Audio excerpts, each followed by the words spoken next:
Hello everyone, नमस्कार आप सभी को। आप सबका स्वागत है हमारे चैनल पे आरपी शिक्षा ग्रुप ऑफ एजुकेशन।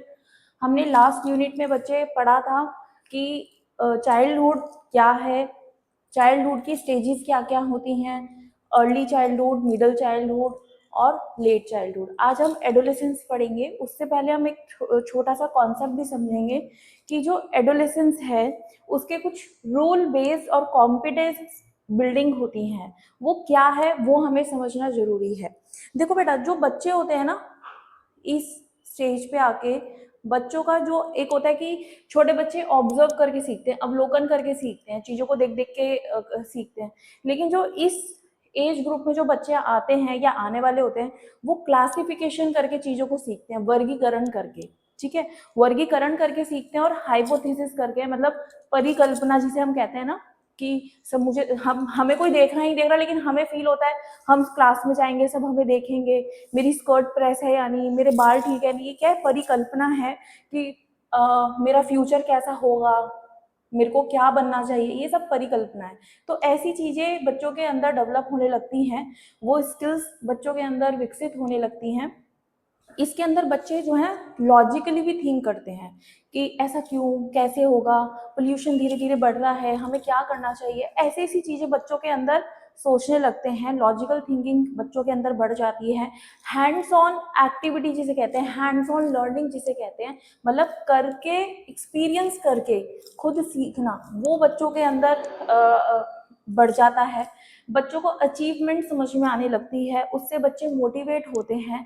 जैसे कि हमने बोला, अगर तुमने ऐसा कर लिया या इतने मार्क्स आए या तुम अच्छा पढ़ोगे, तुम्हारे अगर फर्स्ट आए, सेकंड आए, तो हम आपको ये देंगे। तो जब बच्चों को जो उपलब्धियां मिलती हैं उससे बच्चे मोटिवेट होते हैं, उनमें कॉन्फिडेंस जैसी और सेल्फ स्टीम विकसित होती है, विकसित करता है इस एज में। जैसे कि फॉर एग्जाम्पल, आपको एग्जाम्पल से चीजें समझ में आएंगी। जैसे साइंस का एक्सपेरिमेंट होता है, बच्चों को हम क्या सिखाते हैं कि ये दो कलर को मिक्स करोगे तो तीसरा ये कलर बन जाएगा, है ना। दो प्राइमरी कलर को बनाओगे तो एक सेकेंडरी कलर बनेगा, कुछ ऐसा कुछ कॉन्सेप्ट होता है ना, बच्चों को कराते हैं। मैथ्स के कुछ पजल सॉल्व होते हैं, टीचर्स वो कराती हैं। कुछ ग्रुप एक्टिविटीज होती हैं, वो जो धागे वाला होता है उसको कलर में डिप करके प्रेस करके फिर एकदम से खींचते हैं तो फ्लावर बन जाता है, तो बच्चों को बड़ा अट्रैक्ट करता है कि यार ये क्या नई एक्टिविटीज हैं।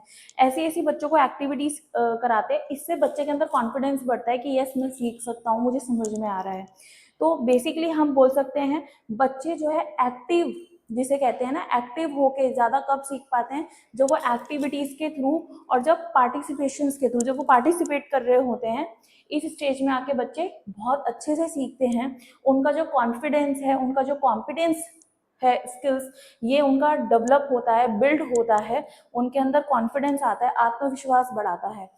बच्चे इसके लिए थोड़ा सा मिडलहुड का हम थोड़ा सा एक कॉन्सेप्ट हल्का सा समझेंगे कि इंटरपर्सनल जो डेवलपमेंट है, जो रिश्ते बनाने का, जो संबंध बनाने का जो विकास जो बच्चों में होता है, मिडिल चाइल्डहुड से मध्य जो बाल्यावस्था होती है वहां से बच्चों के अंदर शुरू हो जाता है। इसके अंदर बच्चे समझने लगते हैं कि रिलेशनशिप क्या है, वो फ्रेंड्स को इम्पोर्टेंस देना स्टार्ट कर देते हैं, दोस्त, सोसाइटी में सबसे अच्छे से कैसे बात करना है, किस तरीके से करना है। पीयर में जो पीयर ग्रुप्स होते हैं, जो फ्रेंड्स ग्रुप होते हैं, उसके लिए उनका इम्पोर्टेंस बहुत ज़्यादा हो जाता है। वो सोशल इंटरेक्शन में बहुत ज़्यादा बच्चे होते हैं, उसकी वजह से वो सोशल स्किल्स सीखते हैं, सामाजिक कौशल सीखते हैं। जैसे कि इसके कुछ की पॉइंट्स किस तरीके से होंगे बेटा, जैसे कि जो पीयर ओरिएंटेशन होती है उसके अंदर बच्चा बढ़ता है। ठीक है, 10 फ्रेंड्स बैठे हैं, आप उनसे कुछ ना कुछ कुछ ना कुछ, कुछ वो आपसे सीख रहे हैं, कुछ हम उनसे सीख रहे हैं। सोशल स्किल्स बच्चों की डेवलप होती है, जो सामाजिक कौशल होता है वो बच्चों का वो विकसित होता है। इंटरपर्सनल कम्युनिकेशन डेवलप होती है कि हमें किस तरीके से, कैसे रिश्ते में किस तरीके से बात करनी चाहिए। फाउंडेशन फॉर एडोलेसेंस, जो किशोरावस्था है जिसके लिए आप तैयार हो रहे होते हैं इस उम्र में, उसका नींव रखा जाता है, उसका फाउंडेशन बनना स्टार्ट हो जाता है। तो जब बच्चे, for example, child learns team work, sharing, cooperation, ये सारी चीजें क्या है स्कूल में आप सीखते हो। ठीक है, इससे इससे बच्चे के अंदर क्या आ रहा है, कोऑर्डिनेट करना, कोऑपरेट करना, ये बच्चा सारी चीजें सीखता है। तो जो मिडिल चाइल्डहुड होती है वो बच्चे क्या होती हैं, वो हमें किशोरावस्था के लिए, एडोलेसेंस स्टेज के लिए प्रिपेयर कर रहा होता है, जिसकी वजह से हम सोशल जो रिलेशनशिप्स होते हैं वो हमारी बिल्ड हो रही होती है, रेडी हो रहा होता है। क्योंकि क्या होता है, एक 17-18 ईयर ओल्ड की एज में आप जो बच्चों की एज में जो गेम्स खेलते थे, क्या वो खेलोगे? नहीं। हमारी जो सोचने का तरीका भी बदल जाता है, हमारे बात करने का तरीका बदल जाता है। ठीक है, अब हम आते हैं एडोलेसेंस। इसलिए मैंने इस तरीके से लिखा है चाइल्ड डेवलपमेंट एंड लर्निंग। इसके अंदर मैंने आपको एक छोटा सा बेसिक बताया, रूल बेस्ड लर्निंग होती है कि बच्चे जो है एक्सपेरिमेंट करके, हैंड ऑन लर्निंग करके बच्चे सीखते हैं, कॉम्पिटेंस और बच्चों के अंदर सेल्फ स्टीम बढ़ता है, वो विकसित होता है। ये सारी चीजें हमने समझी। उसके बाद मैंने आपको बताया कि मिडिल चाइल्डहुड में एडोलेसेंस की क्या आ जाती है, फाउंडेशन रखाई आ जाती है। किशोरावस्था के लिए वो मध्य बाल्यावस्था में ही प्रिपेयर होना शुरू हो जाते हैं। उसके बाद लेट, आप बोलोगे लेट चाइल्डहुड भी है, तो बाल्यावस्था में सेम एज ग्रुप आया है, इसलिए मैंने मिडल लिया, जिसमें आपका अर्ली और लेट दोनों इंक्लूड हो रहा है। ठीक है, उसके बाद आपका किशोरावस्था आ गया, जिसमें 11 साल से लेके 20 साल तक के बच्चे हम कंसीडर करते हैं। इस उम्र के जो रेंज के बच्चे होते हैं वो किशोरावस्था में आते हैं। एडोलेसेंस में क्या होता है बच्चे, एडोलेसेंस जो स्टेज है वो एक ऐसा स्टेज है जिसमें बहुत रैपिडली, बहुत तेजी से बच्चों के अंदर वृद्धि होती है। फिजिकली जो बच्चों का है वो बहुत तेजी से बच्चों का शारीरिक विकास हो रहा होता है। हार्मोनल चेंजेस हो रहे होते हैं बच्चों के अंदर, क्योंकि उनकी प्यूबर्टी की क्या होती है, शुरुआत होती है। क्योंकि वो एक सिग्नल्स होते हैं कि onset of the puberty and maturity की तरफ वो जा रहे हैं। ठीक है, इसके कैरेक्टरिस्टिक्स क्या क्या होंगे बेटा, कि बच्चों के अंदर एक रैपिड फिजिकल चेंजेस होते हैं, उनके अंदर जो हार्मोनल चेंजेस हैं वो बहुत तेजी से हो रहे होते हैं ड्यूरिंग एडोलेसेंस। किशोरावस्था के दौरान बच्चों के अंदर क्या हार्मोनल और फिजिकल चेंजेस बच्चों के अंदर हो रहे होते हैं। इसके एग्जाम्पल्स आप क्या लिख सकते हो, आपने देखा होगा 11 से 20 साल के बच्चों की हाइट एकदम से बढ़ती है, वेट बढ़ जाता है, आवाज भारी हो जाती है लड़कों की, तो इस तरीके के एग्जाम्पल्स हैं। और क्या होता है एडोलेसेंस में, बच्चों की थिंकिंग जो है एब्स्ट्रैक्ट हो जाती है, वो एब्स्ट्रैक्ट थिंकिंग करने लगते हैं, उनकी ये विकसित हो जाती है। एडोलेसेंस डेवलप एब्स्ट्रैक्ट थिंकिंग, जैसे कि वो अपने भविष्य के बारे में सोचते हैं कि फ्यूचर में हम क्या करेंगे, मुझे क्या बनना चाहिए। सोसाइटी के बारे में सोचते हैं कि वो आंटी मेरे बारे में क्या सोच रही होगी, मुझे सबके बीच में अच्छी इमेज बना के रखनी है। होता है ना, लड़के और लड़कियां कोशिश करते हैं कि सब उनके बारे में अच्छा सोचें, हम अच्छी इमेज बनाने की कोशिश करते हैं। करियर के बारे में सोचते हैं कि यार मेरे को आगे चल के क्या करना है, मैं क्या कैसे करूंगा, मुझे कौन से एग्जाम्स की प्रिपेयर करनी चाहिए, मुझे इंजीनियर बनना है कि डॉक्टर बनना है, मैं क्या करूंगा। अगर उनकी लाइफ में कोई आइडल है तो उनको लेके वो सोचते हैं। रिलेशनशिप्स के बारे में सोचते हैं कि यार ये तो मेरी बेस्ट फ्रेंड है, ये मेरी मम्मा है, मेरी इस सिस्टर से ज्यादा बनती है, वो दीदी तो मुझे पूछती ही नहीं है। ऐसे ऐसे थॉट्स बच्चों के अंदर चलते हैं, तो इसे हम बोलते हैं एब्स्ट्रैक्ट थिंकिंग, कि बच्चे सोच विचार करने लगते हैं। जो आपकी बाल्यावस्था होती है ना, उसमें बच्चों का इतना दिमाग नहीं चलता है। एडोलेसेंस स्टेज में जो आते हैं ना, बच्चों की सोच भी बच्चों से अलग हो जाती है। फिर होती है सेंस ऑफ आइडेंटिटी, ये भी एक कैरेक्टरिस्टिक्स है एडोलेसेंस स्टेज का ही। इसके अंदर बच्चे जो है ना सेल्फ आइडेंटिटी ढूंढने लगते हैं कि यार मेरी पहचान क्या है। ठीक है, इंडिपेंडेंस की ओर जाते हैं। जैसे कि बच्चे याद है आपको, 11th-12th के बच्चों को पूछो क्या कर रहे हो, अरे सर मैंने तो कॉमर्स लिया, मैं ना सीए करूंगा, मैं ना ICWA करूंगा। वो अपने आप को रिलेट करना स्टार्ट कर देते हैं कि मेरी यही पहचान है, मुझे ये बनना है, मैं यही करूंगा। देखो जो कंफ्यूज रहते हैं उनकी बात अलग है, फिर वो बोलते हैं अभी कर रहे हैं तैयारी, देखते हैं क्या करना है, फॉर्म भरेंगे एंड ऑल। लेकिन बच्चे सोचते हैं अपने बारे में, क्योंकि उनको अपनी पहचान चाहिए कि हमारी खुद की एक आइडेंटिटी क्या है, मेरे को इंडिपेंडेंट बनना है, मुझे स्वतंत्र रहना है। ठीक है, ऐसी सोच रहती है। अब एडोलेसेंस का मीनिंग क्या है बेटा, जो मैंने आपको अभी पूरा समझा दिया है बेसिकली कि एडोलेसेंस क्या है, उसके कैरेक्टरिस्टिक्स क्या हैं, उसकी विशेषताएं क्या हैं। जो पॉइंट्स मैंने आपको दिए हैं कि एक रैपिड फिजिकल चेंज होता है, सेल्फ आइडेंटिटी बच्चे देखते हैं, ये सारे एडोलेसेंस की डेफिनेशन में ही आएगा। फर्क कितना है मैंने आपको पॉइंट वाइज बताया, तो आपको आपको वन बाय सारी चीजें क्लियर हो जाएगी एडोलेसेंस के अंदर क्या क्या चीजें आती हैं। अब एडोलेसेंस जो है ना, बेसिकली इसका क्या है, एक लैटिन वर्ड से लिया गया है जिसका है एडोलेसर। इसका मतलब होता है मिच्योरिटी की तरफ बढ़ना। ठीक है, परिपक्व की ओर बढ़ना, ये एक लैटिन वर्ड से लिया गया है। ठीक है, तो एडोलेसेंस किशोरावस्था है, उसका हम मतलब यही बोल रहे हैं कि बच्चे प्यूबर्टी के लिए रेडी होते हैं। इसके अंदर बच्चे प्यूबर्टी शुरू हो जाती है बच्चों के अंदर, मिच्योरिटी की तरफ जाने लगते हैं। इसका मतलब लैटिन वर्ड में भी सेम ही है। इसको 3 डिवीजन के अंदर बांटा गया है, अर्ली, मिडल एंड लेट। जैसे अर्ली चाइल्डहुड था, मिडल चाइल्डहुड था, लेट चाइल्डहुड था, ऐसे ही स्टेजेस ऑफ एडोलेसेंस है, early adolescence, middle adolescence, late adolescence. Early के अंदर 12 से 14 साल के बच्चे काउंट होते हैं, मिडल के अंदर 14 से 17 साल के बच्चे, और लेट एडोलेसेंस के अंदर 17 से 19 साल के। ये आपको पता ही है, हिंदी में प्रारंभिक, मध्य और उत्तर, इसको हम उस नाम से डिनोट करते हैं। समझ में आया? प्रारंभिक किशोरावस्था 12 से 14, मध्य किशोरावस्था 14 से 17 वर्ष, और अंतिम जो होगी किशोरावस्था की स्टेज वो 17 से 19 वर्ष। अब इनके अंदर भी बेटा क्या है, जैसे हमने बाकियों के एरियाज देखे थे, फिजिकल चेंज, साइको सोशल आपका चेंज, और कॉग्निटिव चेंज, जो भी जितने भी एरियाज हैं डेवलपमेंट के, वो सारे अब हम देखेंगे वन बाय वन। उनकी कैरेक्टरिस्टिक्स भी मैं आपको बताती जाऊंगी, लेकिन पहले हम एक टैबुलर फॉर्मेट में लिख लेते हैं, जिससे कि आपको पॉइंट सारे याद हो जाएंगे। ये मैंने आपको बता दिया है इसका बेस जो है। अब हम फिजिकल डेवलपमेंट की एक टैबुलर फॉर्मेट में या फ्लो चार्ट पे मैं आपको बनवा देती हूँ, फ्लो चार्ट में ईजी रहेगा। ठीक है, जल्दी से आप इसका स्क्रीनशॉट ले लो, फिर हम नेक्स्ट फिजिकल डेवलपमेंट पे जाते हैं। बच्चे जैसे कि अभी तक हमने जितने बाकी जो स्टेजेस थे, जैसे चाइल्डहुड में देखा था, इन्फेंसी स्टेज में देखा था कि किस किस तरीके से बच्चों का विकास होता है, वैसे ही अब हम किशोरावस्था में भी देखेंगे कि एडोलेसेंट स्टेज में भी फिजिकल डेवलपमेंट होता है, साइकोलॉजिकल डेवलपमेंट होता है, सोशल डेवलपमेंट होता है, कॉग्निटिव डेवलपमेंट, मतलब शारीरिक विकास, मानसिक विकास, सामाजिक विकास और संज्ञात्मक विकास। इस तरीके से बच्चों के 4 एरियाज में, 4 क्षेत्र में विकास होता है।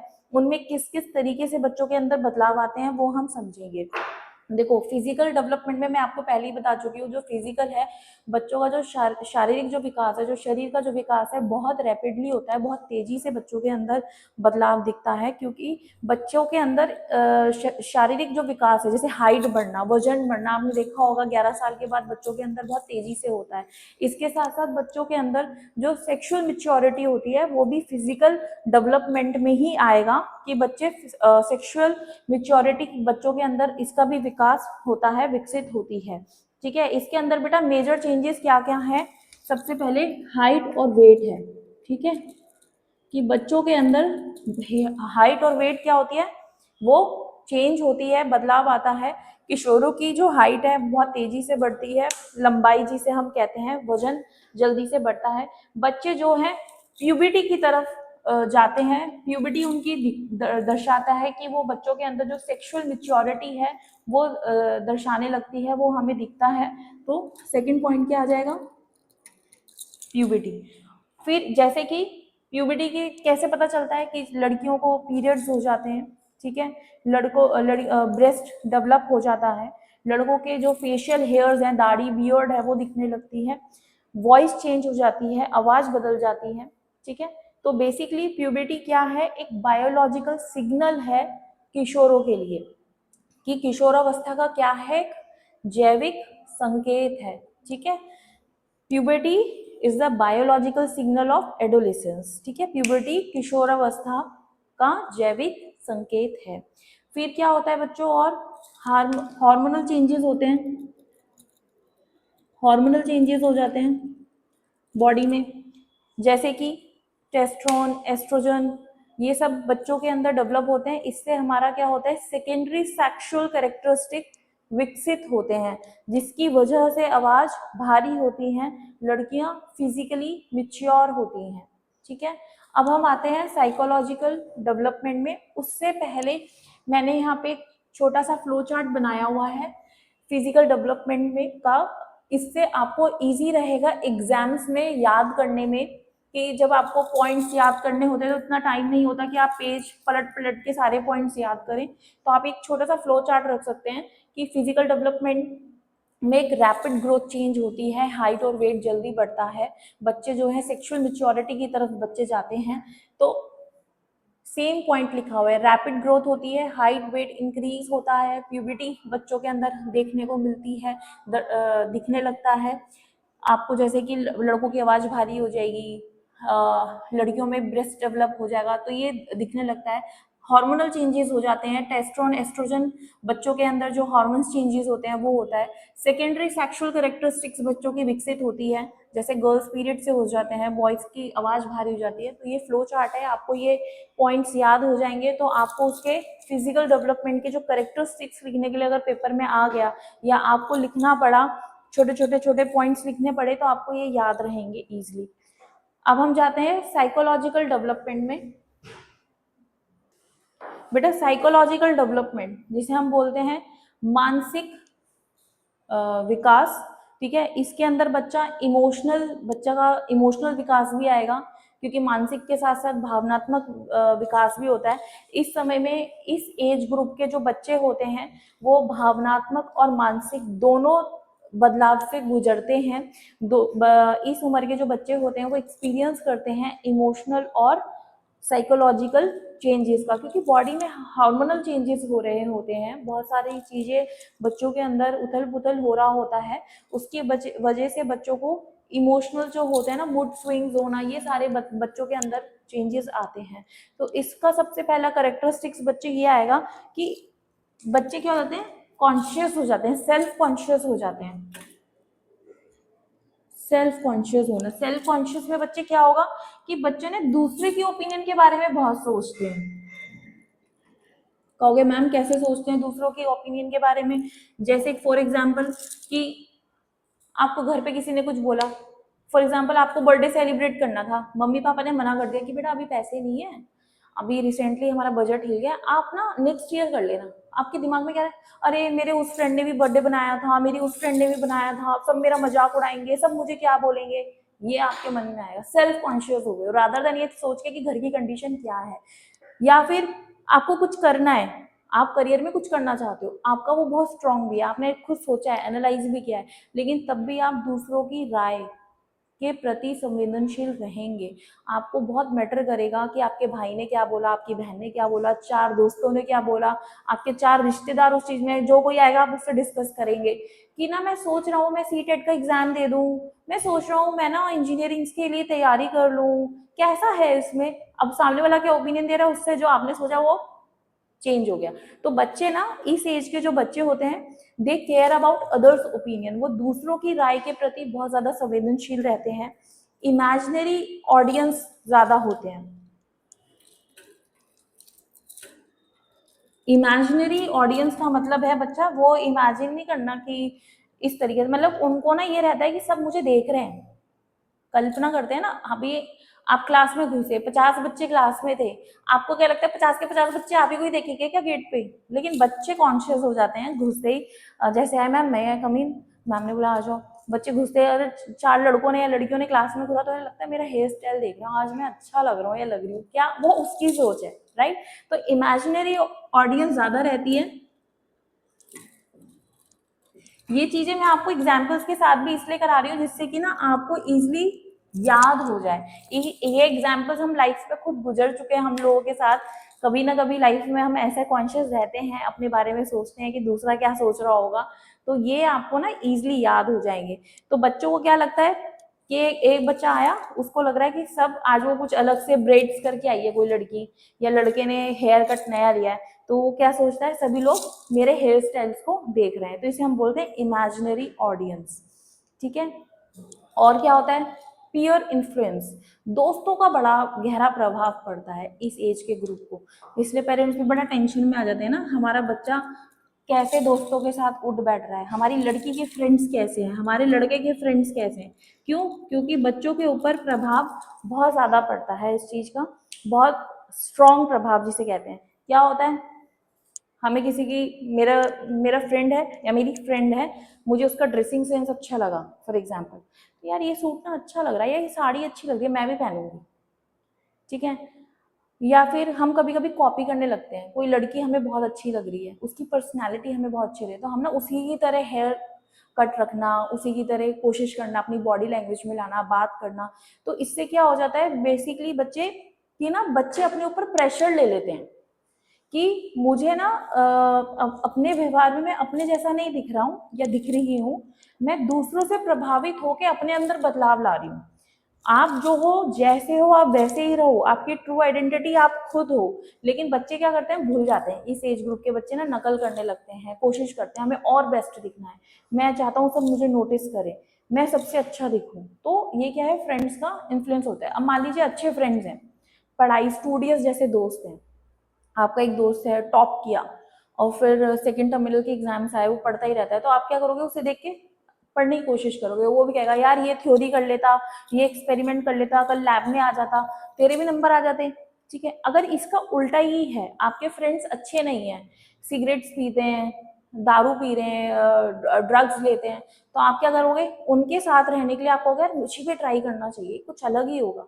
तो ये क्या है, चाहे बैड हो चाहे गुड हो, लेकिन दोनों तरफ से इम्पैक्ट पड़ता है। क्लियर हुआ, प्रभावित होते हैं। किशोरों का जो व्यवहार है वो प्रभावित होता है। इस एज के जो बच्चे होते हैं बहुत रिस्क और कॉन्फ्लिक्ट भरे होते हैं। मतलब ये जो पीरियड है, जो किशोरावस्था का जो पीरियड है, ये जो अवस्था है, ये बहुत ही रिस्क और कॉन्फ्लिक्ट भरी मानी जाती है, क्योंकि इस समय पे बच्चों का अग्रेशन बहुत ज़्यादा रहता है। बच्चे डिप्रेशन में भी जल्दी चले जाते हैं, गुस्सा जल्दी आ जाता है, बहुत जल्दी स्ट्रेस ले लेते हैं। तो इसलिए इस स्टेज को हम रिस्क और कॉन्फ्लिक्ट के उससे भी बोलते हैं। क्लियर हुआ। अब हम इसको एक बार मैं आपको उसका भी फ्लो चार्ट बनवा देती हूँ, जिससे कि आपको पेपर में इजीली इसके पॉइंट्स याद हो जाएं, प्रॉब्लम ना हो। बच्चों, साइकोलॉजिकल डेवलपमेंट का हम फ्लो चार्ट समझेंगे कि साइकोलॉजिकल फ्लो चार्ट का किस तरीके से आप इस्तेमाल करोगे पेपर के लिए। कि अभी जैसे मैंने आपको बताया था कि साइकोलॉजिकल क्या है, मानसिक विकास और भावनात्मक विकास बच्चों के अंदर होते हैं, कौन कौन से उनके कैरेक्टरिस्टिक्स हैं, ये हमने पढ़ा था।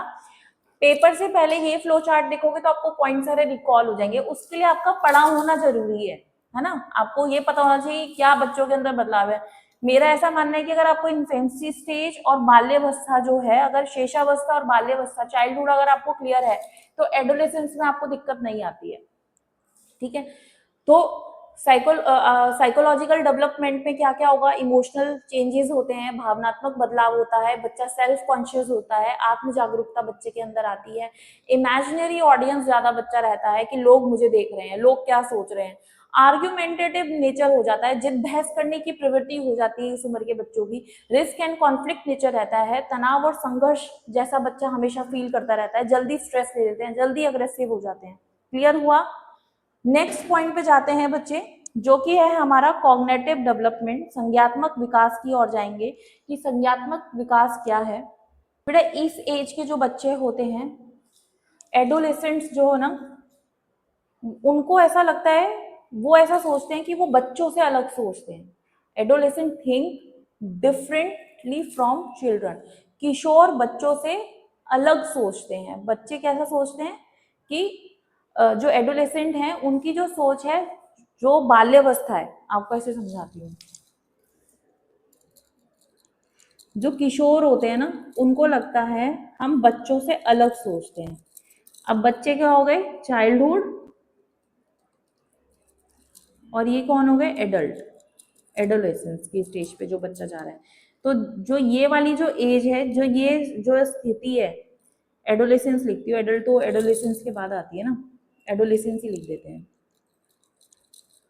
ठीक है, तो जो किशोर हैं वो बच्चों से अलग सोचते हैं। एज ग्रुप का फर्क है ऑब्वियसली। एक 15 साल का जो बच्चा है या बच्ची है, वो 14 साल, 13 साल, 11 साल, उनकी उम्र के हिसाब से सोचना समझना, बॉडी में जो चेंजेस हो रहे हैं, जो उनका विकास हो रहा है, उनसे अलग ही होगा। कॉमन सी बात है, इट्स अ बायोलॉजिकल सिग्नल, जो हमने पहले भी पढ़ा इसके अंदर। ठीक है, कि प्यूबर्टी की ओर जा रहे हैं। तो बहुत सारी चीज़ें भी ऐसी होती हैं जो इंटरनली उनकी बॉडी में जो चेंजेस हो रहे होते हैं, वो बच्चों से अलग समझते हैं, अलग सीखते हैं, उनकी सोच अलग हो जाती है, मैच्योरिटी लेवल उनसे ज़्यादा रहती है।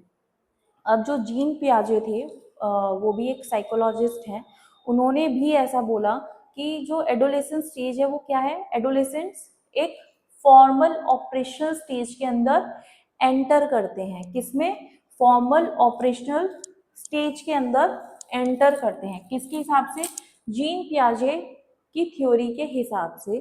क्योंकि बच्चे इस स्टेज पे आके लॉजिकली और एब्स्ट्रैक्टली सोचते हैं। एब्स्ट्रैक्ट और लॉजिकल थिंकिंग हो जाती है बच्चों की, जैसे कि अभी हमने बोला ना, सोसाइटी में लोग क्या सोच रहे होंगे, सब मैं अच्छा लग रहा हूँ नहीं लग रहा, सब मेरे बारे में क्या सोचते हैं, क्लास में मैं घुसा हूँ तो कोई मुझे क्या सोचेगा। बच्चे अपने एजुकेशन के बारे में सोचते हैं, मेरा करियर कैसा रहेगा, मेरे को क्या करना चाहिए, मेरा फ्यूचर कैसा होगा, मुझे क्या करना चाहिए। जो इस तरीके के सवाल है एब्स्ट्रैक्ट थिंकिंग में आते हैं। बच्चे अपनी सोसाइटी के बारे में ज़्यादा सोचते हैं, अपने रिलेशनशिप के बारे में सोचते हैं, अपने भविष्य के बारे में सोचते हैं।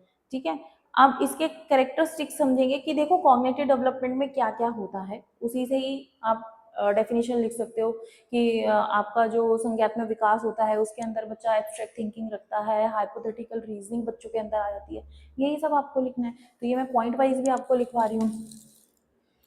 क्या होता है, बच्चे एब्स्ट्रैक्ट थिंकिंग रखना स्टार्ट करते हैं, एब्स्ट्रैक्ट थिंकिंग विकसित होती है, बच्चे अपने विचारों पे, अपने आइडियाज पे, अपने कॉन्सेप्ट पे, जो उनके आइडियाज होते हैं या उनके जो कॉन्सेप्ट होते हैं, जो सिद्धांत होते हैं, ठीक है, उनके जो विचार होते हैं उनके बारे में सोचते हैं।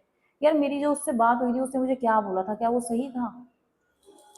छोटे बच्चे सोचते हैं क्या, नहीं सोचते, जो हो गया हो गया, लेकिन एक लेवल पे आपके, आप सही गलत क्या है, उसने क्या बोला, ये सही था नहीं, ये जो चीज बताई गई है सही है कि नहीं, मम्मी ने कुछ करने के लिए बोला तो आप उस पर भी सवाल करोगे, ऐसा क्यों कर रहे हैं, किसने बोला था, ये कब से चल रहा है, ये सारी चीजें कब से कर रहे हैं हम लोग, समझ रहे हो। क्या हो जाती है बच्चों की, हाइपोथेटिकल रीजनिंग, परिकल्पना करना, जैसे कि इमेजिनरी सिचुएशन ज्यादा करने लगते हैं, कल्पना जैसी चीजों पे ज्यादा जाते हैं, जैसे कि अगर पोल्यूशन बढ़ गया, प्रदूषण इतना बढ़ गया कि सांस ही नहीं लिया जा रहा तो क्या होगा, अगर दुनिया में पानी खत्म ही हो जाए, पीने के लिए पानी ही ना बचे तो क्या होगा, ऐसे ऐसी चीजें बच्चे सोचते हैं, हाइपोथेटिकल रीजनिंग बच्चे सोचते हैं, इमेजिनिंग सिचुएशन पे चले जाते हैं कि क्या होगा, क्या करना चाहिए, ऐसी सिचुएशन होगी तो क्या करेंगे। लॉजिकल थिंकिंग बच्चे रखते हैं, ऐसा नहीं कि आपने बोल दिया यहाँ बैठ जाओ चुपचाप तो बच्चा बैठ गया, बच्चा सवाल करेगा क्यों बैठे, इसलिए बैठे, ठीक है। लॉजिकल थिंकिंग बच्चों की चलती है, साइंटिफिकली सोचने लग जाते हैं, ऐसा नहीं कि आपने बोल दिया सीधा चलना है तो सीधा, साइंटिफिकली सोचेंगे। तो इस एज के जो बच्चे होते हैं, जो एडोलेसेंस होते हैं, उनके अंदर एक हायर लेवल की थिंकिंग उनके अंदर बढ़ जाती है, रीजनिंग एबिलिटी बढ़ जाती है, किशोरों के अंदर उच्च स्तर की सोच बढ़ जाती है, विकसित होती है, रीजनिंग करने की क्षमता, तर्क वितर्क करने की भी क्षमता बढ़ती है। क्लियर हुआ। इसको भी मैं फ्लो चार्ट में आपको करा देती हूँ जिससे कि आपको हेल्प रहेगा पेपर में पॉइंट्स याद करने में। जो हमने कॉग्निटिव डेवलपमेंट समझा, उसके जो करेक्टरिस्टिक्स मैंने आपको वो भी बताए हैं, इसको आप एक फ्लो चार्ट में भी आप लिख सकते हो कि कॉग्निटिव डेवलपमेंट के अंदर जो संज्ञात्मक विकास होता है, जिसके अंदर बच्चे एब्स्ट्रैक्ट थिंकिंग रखते हैं, रीजनिंग बच्चों की बढ़ जाती है, तार्किक सोच बच्चे रखते हैं, मनोवैज्ञानिक जो संज्ञात्मक विकास होता है उसके अंदर बच्चों की मेंटल एबिलिटी बढ़ती है, ठीक है, मतलब दिमाग से रिलेट करके रखोगे तो याद रहेगा कि संज्ञात्मक विकास में हमें सोच से रिलेटेड चीजें लिखनी है, ठीक है। तो इसके अंदर जीन पियाजे थ्योरी में, अभी हमने जीन पियाजे की थ्योरी नहीं करी है, सिर्फ एक रेफरेंस दिया गया है कि जीन पियाजे थ्योरी के अंदर बोला गया है जो एडोलेसेंस स्टेज होती है, एडोलेसेंस जो है वो एंटर करते हैं एक फॉर्मल ऑपरेशनल स्टेज में। ये क्या किसने बोला है, जीन पियाजे की थ्योरी के अंदर बोला गया है कि जो बच्चे हैं वो उच्च संज्ञात्मक स्तर के अंदर एंटर करते हैं, प्रवेश करते हैं। इसलिए मैंने रिलेट किया है कि जब आप कॉग्निटिव डेवलपमेंट एडोलेसेंस स्टेज पे जब एक्सप्लेन करेंगे तो इसका, इस टर्म का जरूर यूज करना है, ठीक है, कि adolescence enters into the formal operational stage according to the Jean पियाजे थ्योरी। इस स्टेज के अंदर बच्चे एब्स्ट्रैक्ट थिंकिंग रखते हैं, अमूर्त सोच रखते हैं, लॉजिकल रीजनिंग बच्चों की विकसित होती है, तार्किक सोच रखते हैं, हाइपोथेसिस फॉर्मेशन बच्चों के अंदर विकसित होती है, परिकल्पना बनाते हैं, खुद समस्या समाधान करने लगते हैं, प्रॉब्लम सॉल्व खुद करने लगते हैं। बहुत सारी चीजें ऐसी होती हैं जो घर पे बच्चे डिस्कस ही नहीं करते, अपने हैंड पे ही चीजें सॉल्व कर लेते हैं, टीचर से डिस्कस नहीं करते, अपने प्रॉब्लम्स खुद सॉल्व कर लेते हैं। क्यों? क्योंकि उनकी वो एबिलिटी, अपनी वो क्षमता उनकी विकसित हो चुकी होती है। अब हम पढ़ेंगे सोशल डेवलपमेंट क्या होता है, सोशल सामाजिक विकास क्या होता है, उसके अंदर बच्चे किस तरीके से चीजों को देखते हैं, उनका नजरिया क्या रहता है, ये अब हम समझेंगे। बच्चा सबसे लास्ट पॉइंट है हमारा सोशल डेवलपमेंट, सामाजिक विकास। सामाजिक विकास में क्या होता है, इसको हम रेफर करते हैं कि जो बच्चा है उसके जो संबंध हैं वो विकसित होते हैं, जैसे कि सामाजिक व्यवहार, सोशल बिहेवियर, उसके जो रिलेशनशिप्स हैं वो डेवलप वो करता है, वो विकसित होते हैं। सोशल आइडेंटिटी बच्चे की इसके अंदर विकसित होती है। इंटरेक्ट विद द सोसाइटी, समाज में किस तरीके से उसको इंटरेक्ट करना है या करना चाहिए, इस चीज का विकास होता है।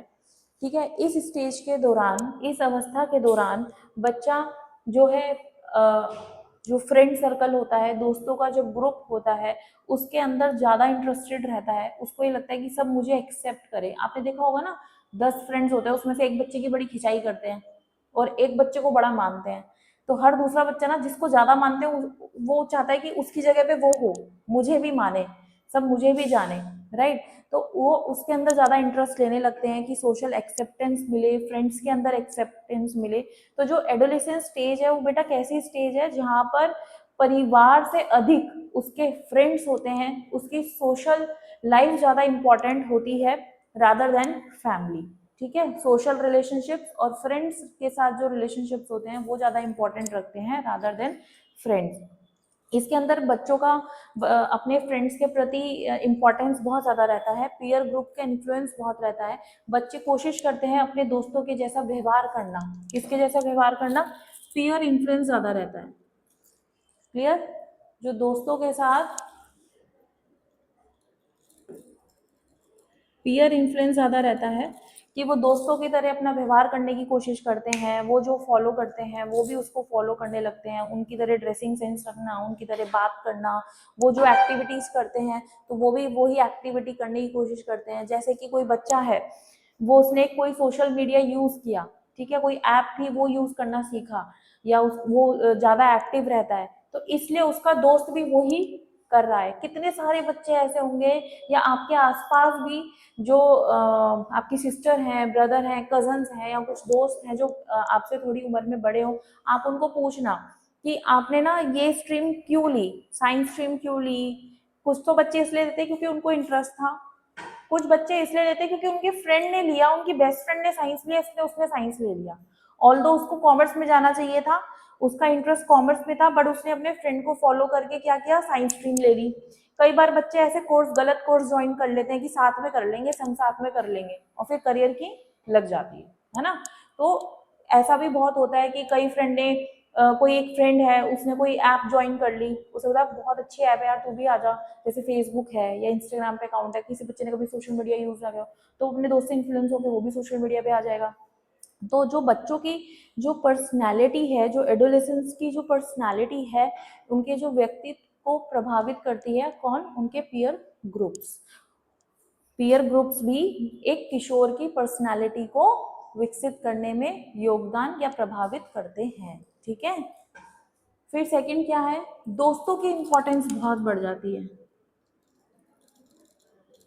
फ्रेंड्स की जो इंपॉर्टेंस होती है ना, इंपॉर्टेंस ऑफ फ्रेंडशिप, घर पे बच्चे ज्ञान भी देने लगते हैं, मम्मी आपको क्या पता वो मेरा बेस्ट फ्रेंड है, अरे दीदी आप नहीं समझोगी, वो मेरी बेस्ट फ्रेंड है, वो मेरा बुरा नहीं चाहेगी, वो मेरी सबसे अच्छी दोस्त है। ऐसे ऐसे बच्चे घर पे बोलते हैं, मम्मी पापा समझाते हैं अरे ये सब कुछ नहीं है, अपनी पढ़ाई पे फोकस करो। लेकिन बच्चों के लिए क्या होता है, इस स्टेज के जो बच्चे होते हैं उनके लिए फ्रेंडशिप इतनी इंपॉर्टेंस रखती है, वो ज़्यादा इंपॉर्टेंट हो जाती है रादर देन फैमिली। और फैमिली के ऊपर उनके दोस्त हो जाते हैं, अपनी फीलिंग्स को शेयर करते हैं, अपने सीक्रेट्स, अपने इमोशंस अपने दोस्तों से ज्यादा शेयर करते हैं rather than mummy papa. Parents से ज्यादा वो अपने दोस्तों को अपनी सारी बातें शेयर करते हैं। तो जो टीन एजर होती है ना, वो ज्यादातर अपनी पर्सनल प्रॉब्लम्स, अपने करियर को लेके जो कंफ्यूजन है वो अपने दोस्तों से शेयर करते हैं, ना कि अपने घर वालों से, इवन अपने भाई बहनों से भी नहीं शेयर करते। ठीक है, फिर आता है desire of social acceptance.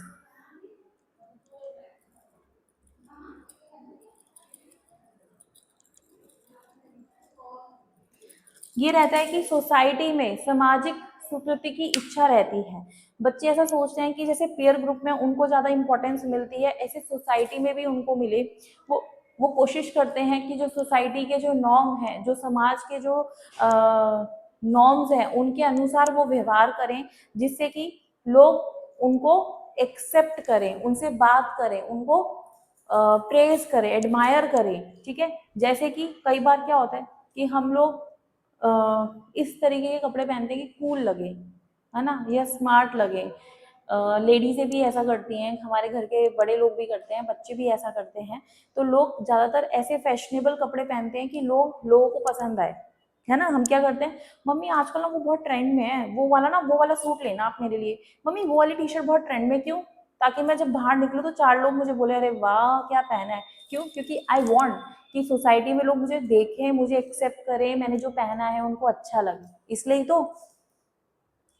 Independence from parents, ये बहुत ज्यादा रहती है।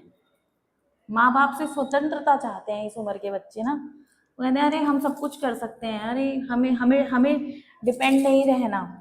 ठीक है, ये चीज बहुत रहती है। एडोलेसेंस क्या चाहते हैं? फ्रीडम चाहते हैं। जो पेरेंटल कंट्रोल रहता है ना, माँ बाप का जो कंट्रोल रहता है, उससे छुटकारा पाना चाहते हैं कि यार हम अपने डिसीजन खुद ले सकते हैं। पापा यार प्रेशर मत दिया करो, आप जब देखो कहीं जा रहे हैं, पूछा कहाँ जा रहे हो, कितने बजे तक आओगे, यार हम खुद कुछ कर ही नहीं सकते, हम अपनी मर्जी से जा नहीं सकते, हम अपनी मर्जी से कुछ कर नहीं सकते।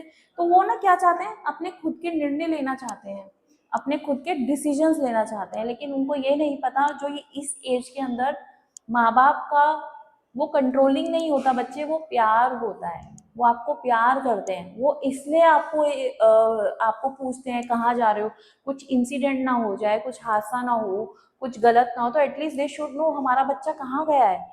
वो केयर करते हैं, आपसे प्यार करते हैं। लेकिन इस एज ग्रुप के जो बच्चे होते हैं, उनको क्या चाहिए? स्वतंत्रता चाहिए अपने पेरेंट्स से। और एज अ टीचर आपको भी पता होना चाहिए कि हमारा जो स्टूडेंट है किस राह पे है, उसकी सोच कैसी है। तभी तो अब टीचर का काम सिर्फ पढ़ाना नहीं होता, उनको गाइड करना भी होता है। इसलिए आप ये सारे फैक्टर्स पढ़ रहे हो कि जब बच्चे के अंदर आपको ऐसी चीजें फील हो, तो आप क्लास में 5 मिनट निकाल के बच्चों को थोड़ा मोरल वैल्यूज भी दे सकें कि बच्चा कहीं गलत राह पे जा रहा है, तो एटलीस्ट आप उसको गाइड कर सकें। ठीक है, तो बच्चे क्या सोचते हैं? ऑटोनॉमी चाहते हैं, या जो हमें जैसा लग रहा है हम अपनी मर्जी से कर सके, कोई हमें रोके टोके नहीं। ठीक है, सामाजिक पहचान चाहते हैं, डेवलपमेंट ऑफ सोशल आइडेंटिटी। सामाजिक पहचान चाहते हैं कि उनका रोल क्या है सोसाइटी में, समाज में उनका रोल क्या है, उनकी भूमिका क्या है, वो समझने की कोशिश करते हैं कि यार मैं क्या कर रहा हूँ, मेरा रोल क्या है, मैं क्या करना चाहता हूँ, मैं क्या कर सकता हूँ, मैं बेस्ट क्या हूँ मेरा। अब बच्चे सवाल करते हैं, मम्मी हम यहाँ मंदिर में क्यों आते हैं, हम ऐसी पूजा क्यों करते हैं, हम ऐसा क्यों मानते हैं। तो बच्चे ना कोशिश करते हैं रिलीजन को समझने की, स्पिरिचुअल को समझने की। ठीक है, उनके बिलीफ जो हमारे घर में जो चल रहा है, क्या हम ऐसा क्यों करते हैं, हम इनकी पूजा क्यों करते हैं, हम अपने कल्चर को, अपने रिलीजन, सिर्फ अपना ही नहीं, वो दूसरे के कल्चर को भी समझने की कोशिश करते हैं। आजकल की जो जनरेशन ऐसी है कि आप किसी भी रिलीजन में हो, वो मैं ये नहीं कहूँगी वो फॉलो नहीं करते, करते हैं, लेकिन आजकल की जो जनरेशन है वो हर रिलीजन में इंटरेस्ट रखती है। वो जानना चाहती है किस रिलीजन में, किस कल्चर में क्या होता है। स्कूल में पढ़ाया भी जाता है कि हर बच्चे को सब कुछ पता होना चाहिए। अपने करियर को चूज करते हैं यही सोच के, यही बिलीव करके कि मुझे लोग एक्सेप्ट करें। कोई आप गैंगस्टर तो बनोगे नहीं, सोसाइटी में उसका एक्सेप्टेंस है नहीं, आप डॉक्टर, इंजीनियर, सीए, आईसीडब्ल्यू कुछ ऐसा ही बनोगे जो सोसाइटल एक्सेप्टेंस हो, आपकी उस आइडेंटिटी को सब एक्सेप्ट करें। फिर आता है अपोजिट जेंडर की तरफ अट्रैक्ट बहुत होते हैं, attraction towards the opposite gender. मैं ये लिख यहाँ लिख देती हूँ, अट्रैक्शन अट्रैक्टिव होते हैं किसकी तरफ? अपोजिट जेंडर की तरफ। ठीक है, अट्रैक्शन जिसे हम इन्फैचुएशंस भी बोलते हैं कि बेटा कुछ नहीं है, आपकी उम्र में ये सब चीजें होती रहती हैं, कोई बड़ी बात नहीं है। लड़का है लड़की की तरफ अट्रैक्ट होगा, लड़की है लड़के की तरफ अट्रैक्ट होगी। ये किसकी वजह से होता है? क्योंकि शरीर में हार्मोनल चेंजेस हो रहे होते हैं। ठीक है, लड़का लड़की एक दूसरे से बात करना पसंद करते हैं, टाइम स्पेंड करना पसंद करते हैं। सोशल रिस्पॉन्सिबिलिटी भी इस एज में बच्चों को फील होती है, सामाजिक जिम्मेदारी, वो इसी में ही आएगा।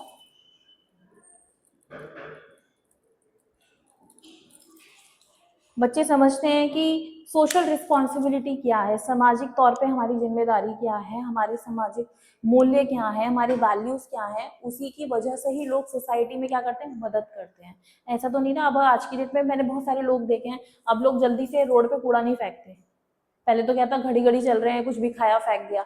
लेकिन थोड़ा बच्चों के अंदर ये अवेयरनेस है, हमारी जो नई जनरेशन है इस चीज को समझती है कि हमारा भी योगदान है अपनी स्टेट को, अपनी कंट्री को क्लीन रखना। सोशल मीडिया और सोसाइटी का बड़ा इन्फ्लुएंस रहता है, ये भी सोशल डेवलपमेंट में ही आएगा। जो इंटरनेट यूज करते हैं हम, जो सोशल मीडिया, जो एप्स यूज करते हैं, उसका बड़ा इन्फ्लुएंस होता है। सोसाइटी का भी रहता है, समाज का भी इन्फ्लुएंस रहता है। ये भी तो डिपेंड करता है ना आप कैसी सोसाइटी में रहते हैं, आपके वहाँ के लोगों का सोच विचार कैसा है। अगर वो मर्द प्रधान टाइप की सोसाइटी है तो आपकी भी सोच वैसी रहेगी, मैं जो मर्जी करूँ मेरी गलती नहीं होगी, औरत की गलती होगी, राइट। तो ये चीजें बहुत मैटर करती हैं, आप कैसी सोसाइटी में हैं। इंटरनेट का बहुत प्रभाव रहता है, कैसी वीडियोस, कैसे व्लॉग्स आप देखते हैं, सोशल मीडिया कैसे, किस तरीके से आप इस्तेमाल कर रहे हैं, वो बच्चों को बहुत प्रभावित करता है। इस उम्र के जो बच्चे होते हैं उनका जो रिस्क होता है, जैसे मैंने आपको इसमें भी बताया था, पीयर इन्फ्लुएंस रहता है, प्रेशर फील जल्दी करते हैं, स्ट्रेस जल्दी आ जाता है, गलत आदतें भी बच्चों को जल्दी पड़ जाती है इस उम्र के बच्चों की। तो ये भी आप सोशल डेवलपमेंट में सेम, इन दोनों का सेम आएगा, आप ये रख सकते हो, क्योंकि साइकोलॉजिकल पॉइंट है, क्योंकि दिमाग का ही खेल है कि बच्चा गलत संगत चूज कर रहा है कि सही संगत चूज कर रहा है, चाहे स्मोक की हो, चाहे अल्कोहल की आदत हो, पढ़ने की आदत हो, वो दोस्तों से इन्फ्लुएंस होके होता है। सोशल डेवलपमेंट भी, फ्रेंड्स का हिस्सा भी सोशल में भी आएगा और इसमें भी आएगा। क्लियर। इमोशनल बॉन्डिंग, दोस्तों के साथ इमोशनल बॉन्डिंग ज्यादा स्ट्रांग रहती है, भावनात्मक तौर पे फ्रेंड से ज्यादा जुड़ जाते हैं। आप सेम पॉइंट पीयर इन्फ्लुएंस में भी लिख सकते हो। तो यही सारी चीजें थी, यही सारी चीजें मैंने फ्लो चार्ट में भी आपको लिखवाई हैं शॉर्ट में। पीयर ग्रुप का इन्फ्लुएंस रहता है, जैसे कि बोला कि हम कोशिश करते हैं दोस्तों की तरह व्यवहार करना, बात करना, पहनना ओढ़ना, दोस्तों की इंपॉर्टेंस ज्यादा बढ़ जाती है रादर देन फैमिली। हम अपनी इमोशंस को, अपनी फीलिंग्स को, अपने करियर कंफ्यूजन को भी हम सब कुछ अपने दोस्तों से ज्यादा शेयर करना पसंद करते हैं, दोस्तों की नकल करने की कोशिश करते हैं, उनके जैसा व्यवहार। पीयर प्रेशर ज्यादा बढ़ जाता है कि हमें एक्सेप्टेंस मिले, सोसाइटी में एक्सेप्टेंस मिले, दोस्तों के बीच में एक्सेप्टेंस मिले। रिस्क बिहेवियर रहता है, हम गलत और सही दोनों आदतों में फंस सकते हैं। तो ये रिस्क बिहेवियर रहता है कि बच्चे गलत आदतों में ना पड़ जाएं, इसलिए पेरेंट्स ज्यादा ध्यान रखते हैं। आई होप आपको हमारी क्लास समझ में आई होगी, आपको सारे कॉन्सेप्ट क्लियर हुए होंगे। जैसे कि आप जानते हैं, मेरा नाम पूजा जैन है, मैं आपकी टीचर हूँ। हम इसी तरीके से आगे आपको और अच्छे अच्छे टॉपिक्स पढ़ाएंगे। हमारी पूरी कोशिश रहेगी कि सीडीपी में जितने भी टॉपिक्स हैं, जितने भी पॉइंट्स हैं, हम आपको अच्छे से क्लैरिटी के साथ आपको हम पढ़ा सकें। अगर आपको हमारी वीडियो समझ में आ रही है, आपको हमारी क्लासेस अच्छी लग रही हैं, हमारी वीडियो को लाइक कीजिए, हमारे चैनल को सब्सक्राइब करें अगर अभी तक आपने हमारा चैनल सब्सक्राइब नहीं किया है, और बेल आइकन को प्रेस करना बिल्कुल ना भूलें, ताकि जब भी नेक्स्ट वीडियो आए आपकी क्लास मिस ना हो, आपको तुरंत नोटिफिकेशन मिले, आप क्लास के साथ अप टू डेट रहें। अब हम आपको नेक्स्ट वीडियो में मिलेंगे, क्योंकि यूनिट 2 में यहीं तक ही था हमारी बुक के अंदर। हम यूनिट 3 में हम आपको मिलते हैं, उसके अंदर हमारी कुछ थ्योरीज स्टार्ट होंगी। तो अटेंटिव रहिए क्लास के साथ, रेगुलर रहिए। तो हम आपको हमारी नई क्लास के साथ मिलते हैं नेक्स्ट वीडियो में। Thank you.